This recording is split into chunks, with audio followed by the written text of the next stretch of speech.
Yesus kau anugerah terindah dalam hidupku. Kau sungguh berarti di setiap jalanku. Anugerahmu selalu mempesonaku. Yesus kau terbaik, Yesus kau termanis di dalam hidupku.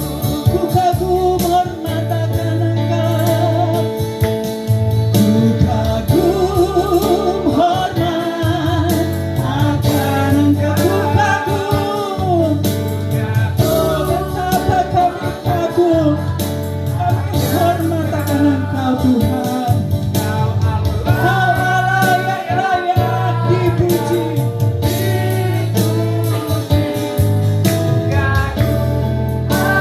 Oh haleluya, mari katakan ku kagum, ku hormat akan Engkau Tuhan. Hormat akan Engkau Tuhan. Kami kagum, kami hormat akan Engkau. Kau Allah yang layak dipuji. Ku kagum, ku kagum. Sekali lagi katakan di hadapan Tuhan. Mari kagumi, mari hormati Allah kita. Tiada Allah yang seperti Engkau ya Tuhan. Allah kami yang dahsyat, kami satu-satunya yang kami sembah, yang kami tempati. Oh haleluya, akan Engkau. Sekali lagi katakan, ku kagum hormat akan Engkau. Kami hormati Engkau Tuhan. Oh haleluya, Kau Allah yang layak dipuji. Ku kagum akan Engkau, ku kagum, ku kagum akan Engkau, ku kagum, ku kagum akan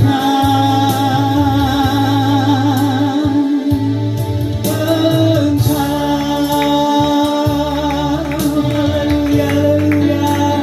Engkau pujian kami Tuhan, Engkau kemuliaan kami. Tiada Allah yang seperti Engkau. Terima kasih Tuhan. Kami mau mendengarkan kebenaran firman-Mu di tempat ini Tuhan. Kami rindu Kau hadir berfirman bagi kami. Terima kasih Tuhan. Haleluya. Mari kita menyambut firman dengan doa bersama. Kami bersyukur di siang hari ini beroleh kesempatan menghadap tahta-Mu ya Tuhan di rumah ibadah kami ini. Engkau bersekutu dengan kami. Engkau ada di tengah-tengah kami. Engkau ada memberkati kami. Dan sekarang mau berbicara kepada kami. Urapilah hamba-Mu agar menyampaikan tepat seperti yang Tuhan mau. Urapilah kami semua agar kami menangkap apa yang Tuhan ingin sampaikan bagi kami. Berbicaralah di tengah-tengah kami Tuhan. Kami semuanya siap mendengarkan Engkau. Di dalam nama Tuhan Yesus Kristus kami telah berdoa. Kami bersyukur. Haleluya. Amin. Saudara yang dikasihi Tuhan, saya ucapkan selamat hari Minggu. Minggu pertama bulan Agustus. Jadi anugerah Tuhan sudah kita jalani 7 bulan penuh sepanjang tahun ini. Masih akan kita jalani 5 bulan lagi ke depan. Kalau Tuhan setia di masa-masa susah yang lewat itu, kita dapat berharap dan percaya hari-hari ke depan kesetiaan Tuhan juga sungguh pasti terbukti. Katakan amin. Baik, kita akan membaca firman Tuhan. Kita akan merenungkan dari Matius pasal 25. Matius pasal 25. Saya berkhotbah tentang gadis-gadis yang bijaksana, dan gadis-gadis bodoh. Matius pasal 25 ayat yang pertama sampai ayat 13. Tetapi kita akan membacanya bagian demi bagian. Pertama kita akan baca ayat 1 sampai 4. Demikian sabda Tuhan.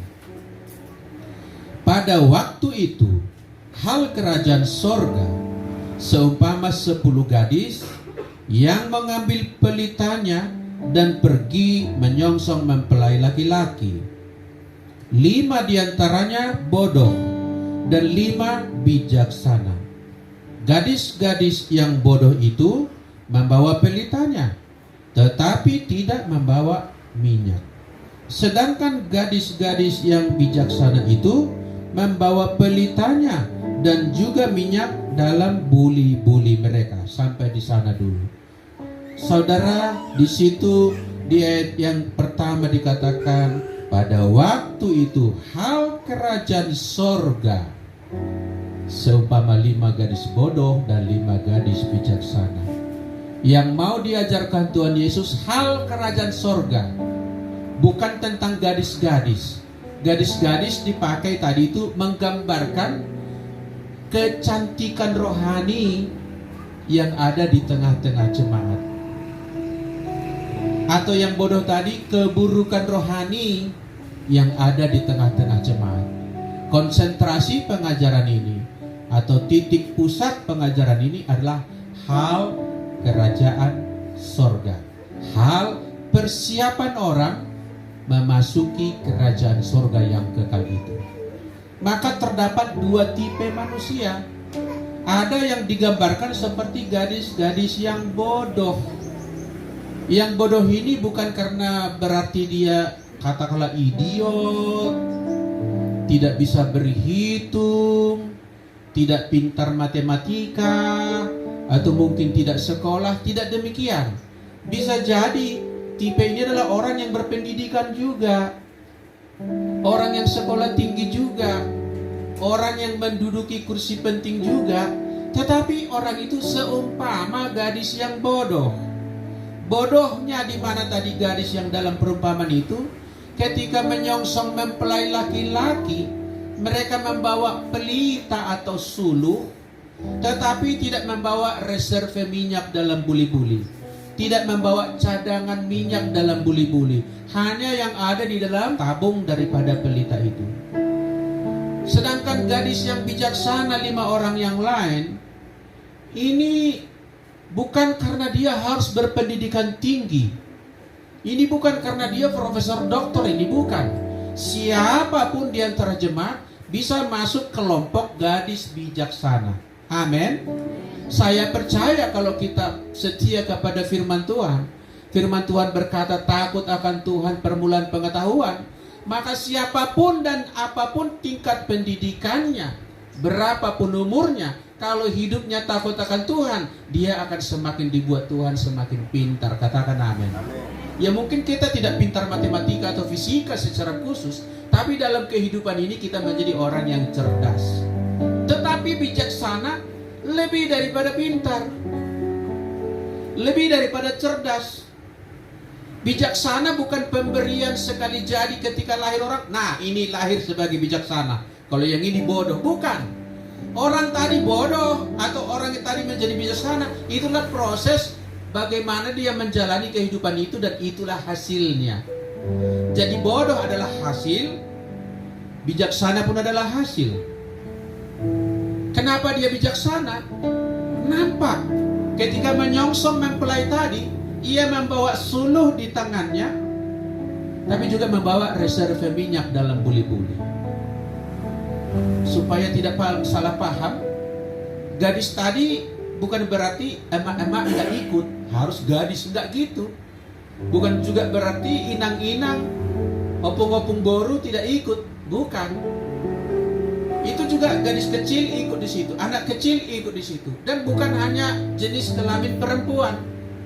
Gadis tadi mewakili kita semua, entah pun kita laki-laki atau perempuan. Amin, saudaraku. Nah, sekarang bagaimana kita menyongsong hal kerajaan surga itu? Ajaran ini memuat gagasan supaya kita memilih menjadi gadis-gadis yang bijaksana. Dan memilihnya bukan seperti ujian, tinggal pilih A atau B, enggak gitu. Kalau itu nanti semua orang pilih B, bijaksana. Kalau cuma memilih di atas kertas, ini pilihan-pilihan ini dibuat setiap hari. Ketika berhadapan dengan masalah, ketika berhadapan dengan pujian, ketika berhadapan dengan ejekan, ketika berada di dalam kekurangan, ketika berada dalam kelimpahan, ketika berada sendiri, ketika berada di tengah keramaian, ketika sebelum corona, sesudah corona, atau setelah ini nanti, semua proses kehidupan itu membentuk seseorang. Apakah dia akan masuk bijaksana atau justru tekor, tetap pada posisi seperti gadis yang bodoh. Kita lanjut bacaan ini, ayat yang kelima. Tetapi karena mempelai itu lama tidak datang-datang juga, mengantuklah mereka semua lalu tertidur. Waktu tengah malam terdengarlah suara orang berseru, mempelai datang, songsonglah dia. Mempelai laki-laki itu menggambarkan Yesus Kristus Tuhan pada kedatangan yang kedua kali. Ketika lama ditunggu belum datang, perbedaannya ketika sang mempelai laki-laki datang pada waktu tidak diduga di tengah malam. Seperti dahulu pernah Yesus mengajar, kedatanganku yang kedua kali itu ibarat kedatangan seorang pencuri, nggak disangka-sangka, tak diduga-duga. Suddenly, bahasa Bataknya, accidentally, tiba-tiba datang pada waktu tidak disangka. Maka seorang announcer, pemberi pengumuman, berkata, mempelai sudah datang, songsonglah dia, jemput, jumpailah dia, tomu maibana, bahasa Batak. Ketika mendengar pengumuman yang didengar semua orang itu, maka semua gadis-gadis tadi bangun.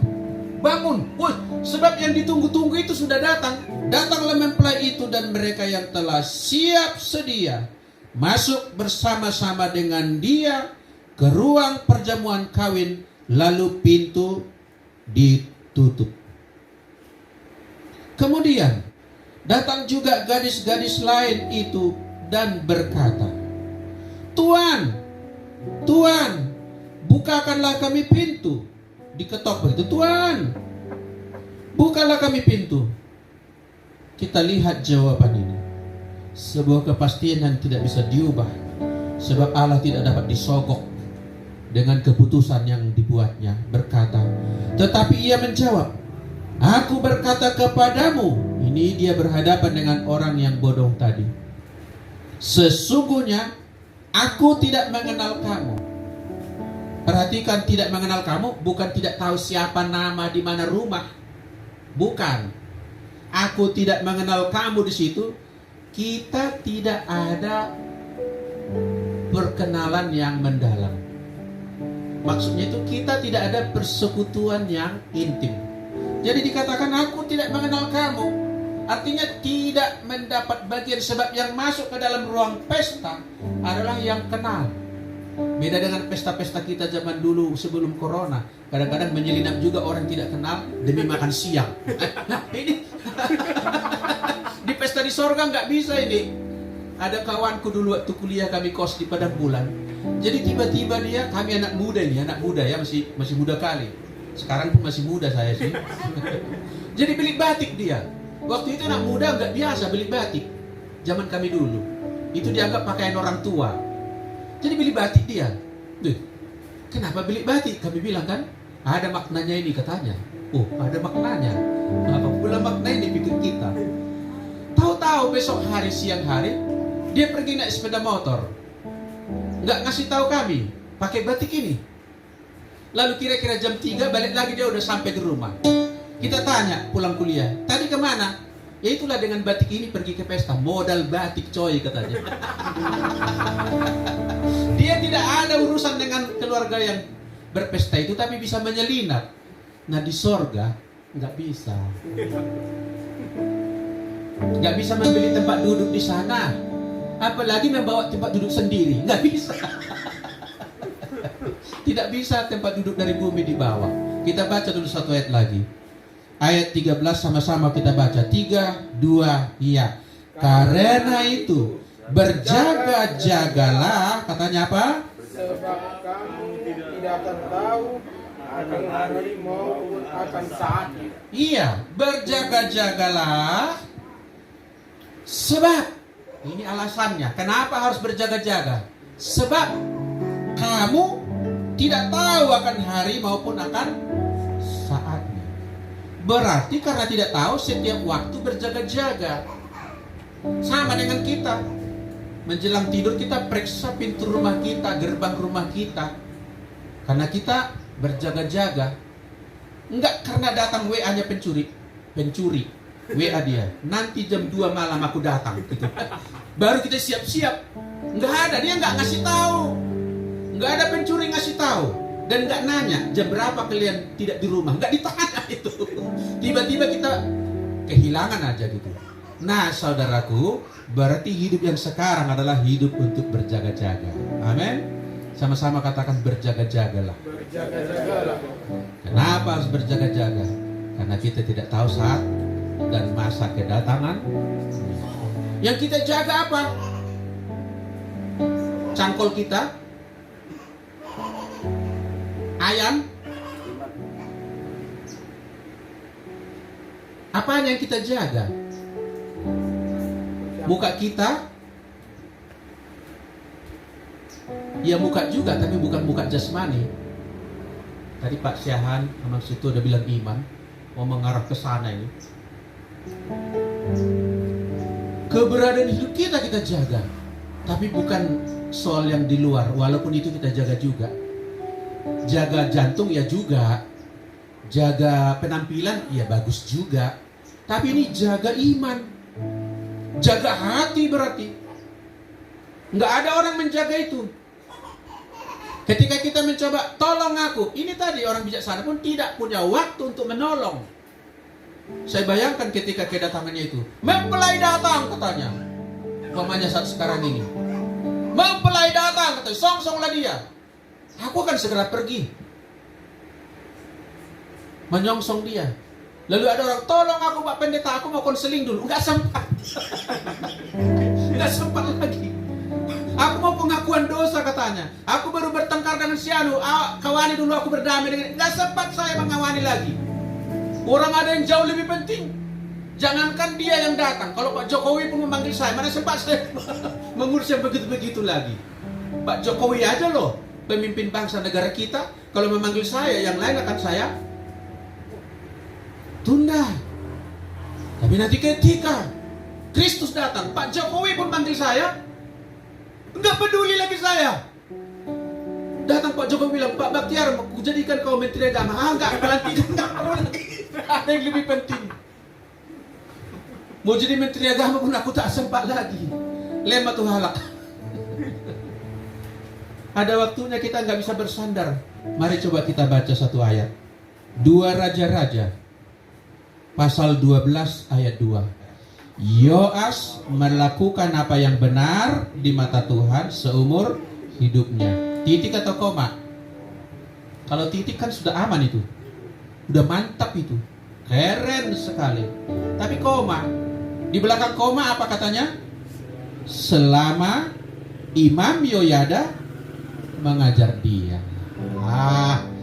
Di sini kesalahannya. Memang dia udah berlaku benar di hadapan Tuhan, tapi itu tergantung selama Imam Yoyada berada di sampingnya. Yoas adalah raja, imam penasihatnya raja. Selama Yoyada memberikan petunjuk, memberikan nasihat, mendoakan dia, juga menegur dia, maka Yoas ini bisa berjalan dengan benar, baik dalam hidup dia maupun hidup di pemerintahan yang dijalankan dia. Tapi ketika Imam Yoyada sudah meninggal, Imam Yoyada tidak bersama dengan dia lagi, Yoas kembali menyanyikan lagu, aku masih seperti yang dulu. Masih yang dulu.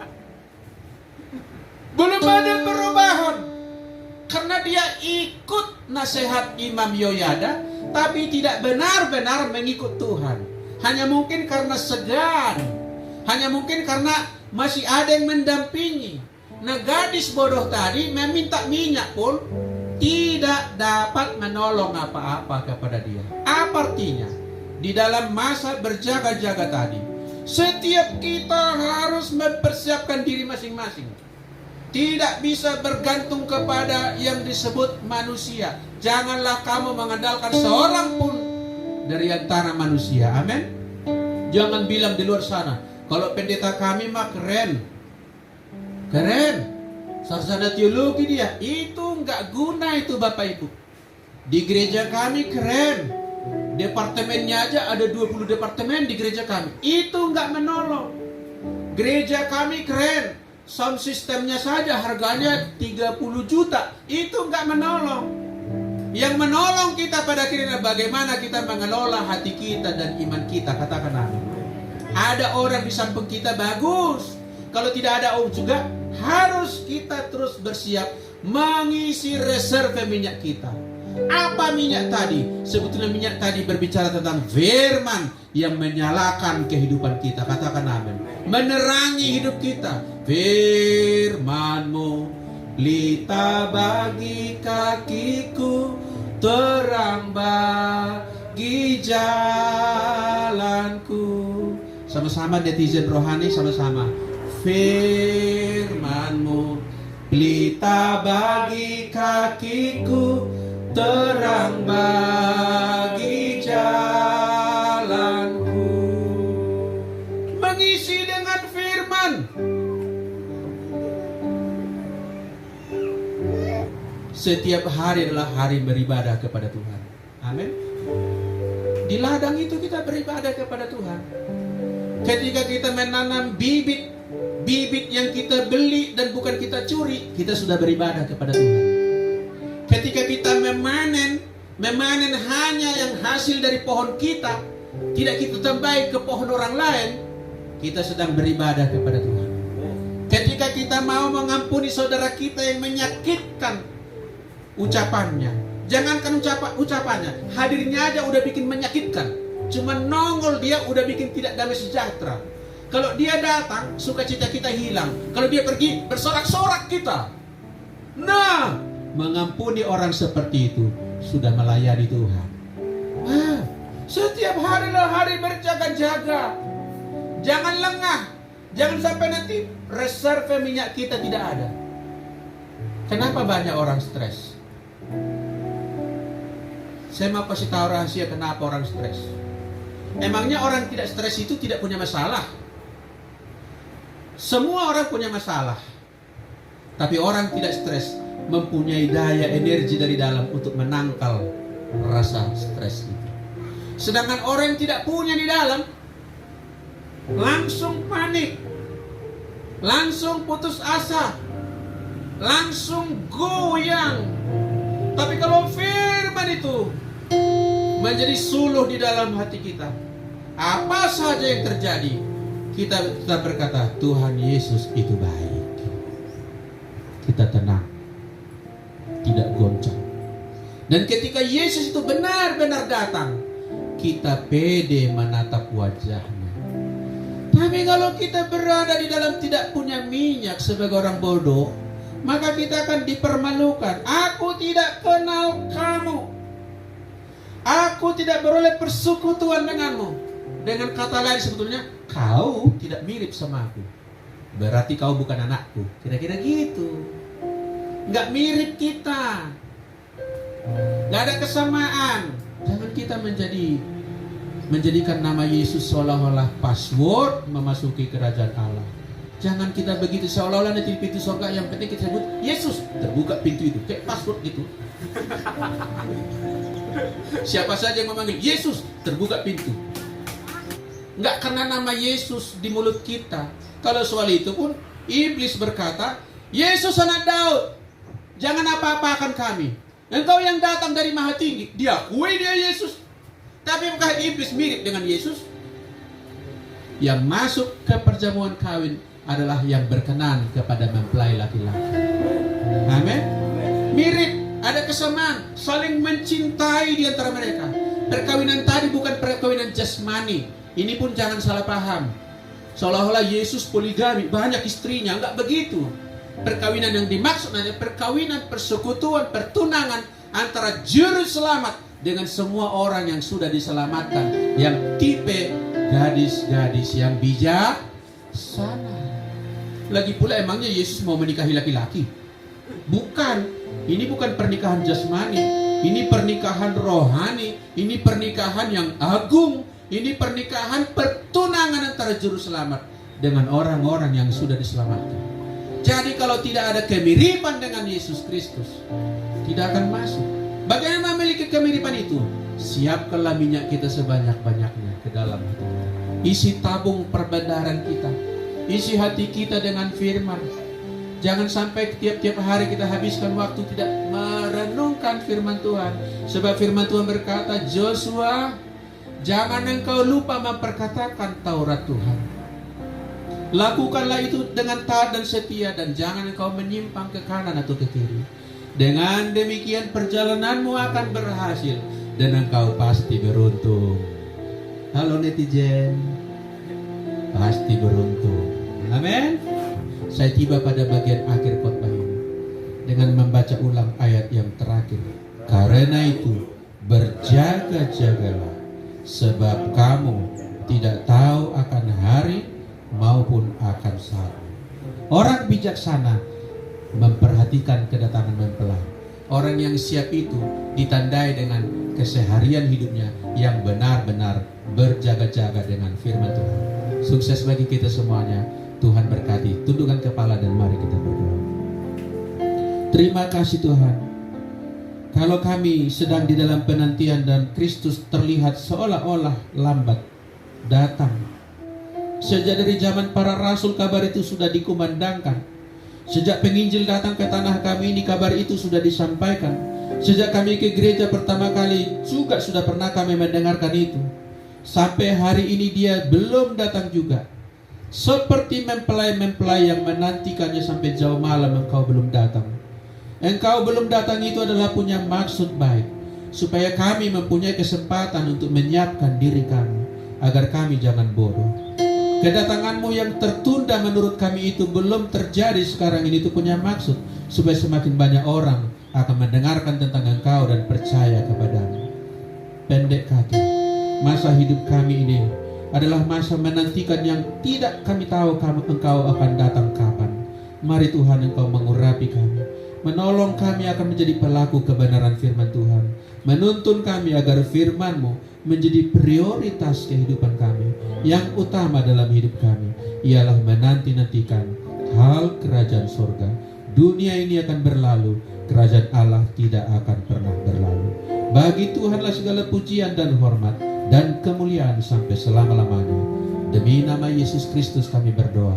Sama-sama kita katakan amin. Puji nama Tuhan. Baiklah, pada siang hari ini di dalam peribadatan kita diberi kesempatan juga untuk memberikan persembahan kita yang terbaik bagi Tuhan. Kepada hambanya yang melayani, Bapak Siahaan, dipersilakan. Terima kasih Tuhan, dengan anugerah yang Kau berikan kepada kami Tuhan, kami dapat berkumpul di tempat ini Tuhan. Tuhan, kami juga sudah mendengarkan sebagian dari firman-Mu Tuhan. Berkati kami Tuhan dengan minyak urapan-Mu yang baik. Tuhan, sebentar kami akan memberikan sebagian dari kekayaan yang Kau berikan pada kami Tuhan. Persembahan ini Tuhan, kami ucapkan Tuhan, kami minta Tuhan untuk membesarkan dan memuliakan nama-Mu di tempat ini Tuhan. Berkati tempat ini Tuhan untuk mengurapi setiap umat-Mu di tempat ini Tuhan. Kami percaya Tuhan, hanya di dalam nama Anak-Mu Yesus Kristus penebus kami. Haleluya. Amin.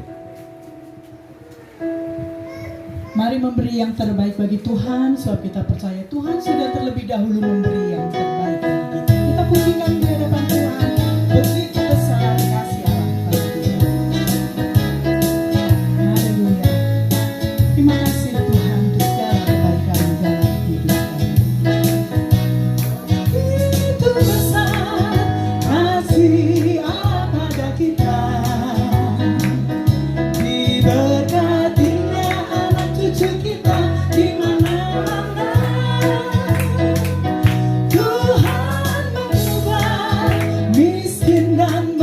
menjadikan kaya.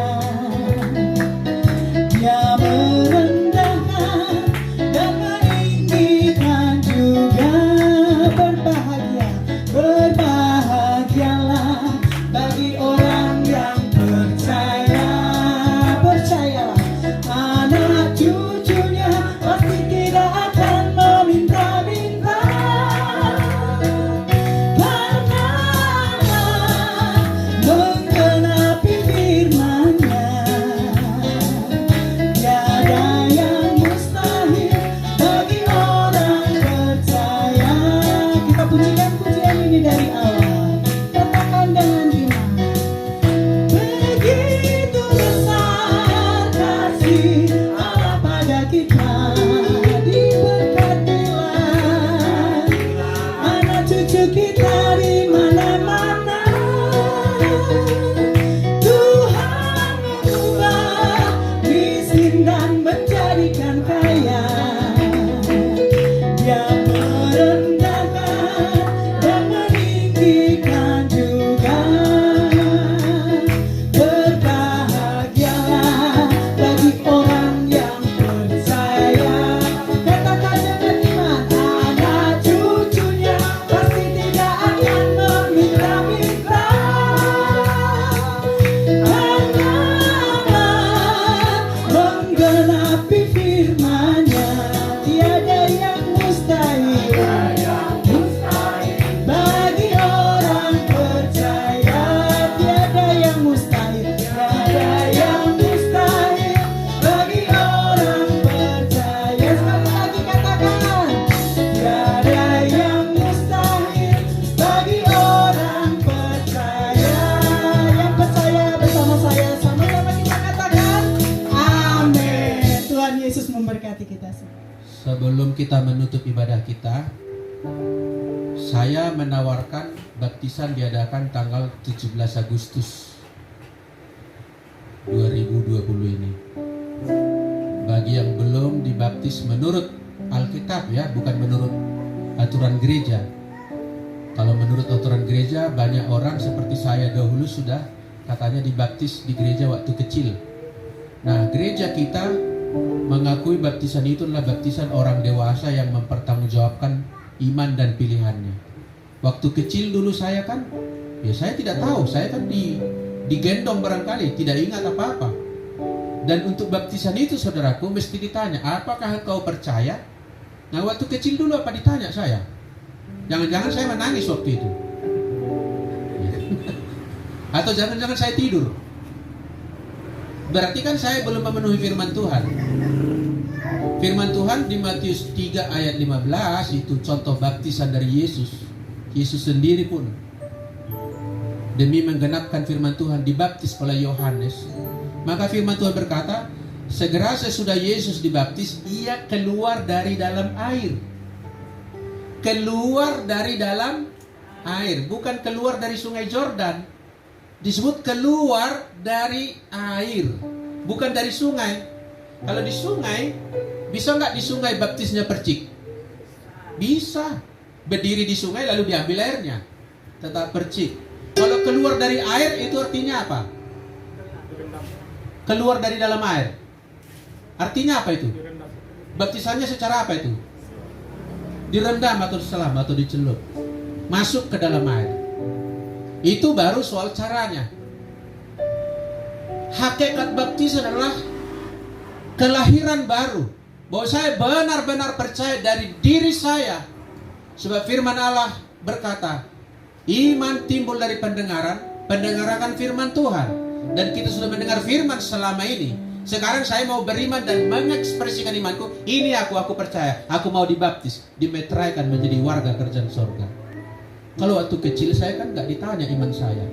Ini pertanggungjawaban iman, soal kelahiran baru, pertobatan saya. Semua orang telah terlahir sebagai manusia berdosa. Menurut Mazmur 51, berbahagialah orang yang dosanya diampuni, yang kesalahannya tidak diperhitungkan oleh Allah.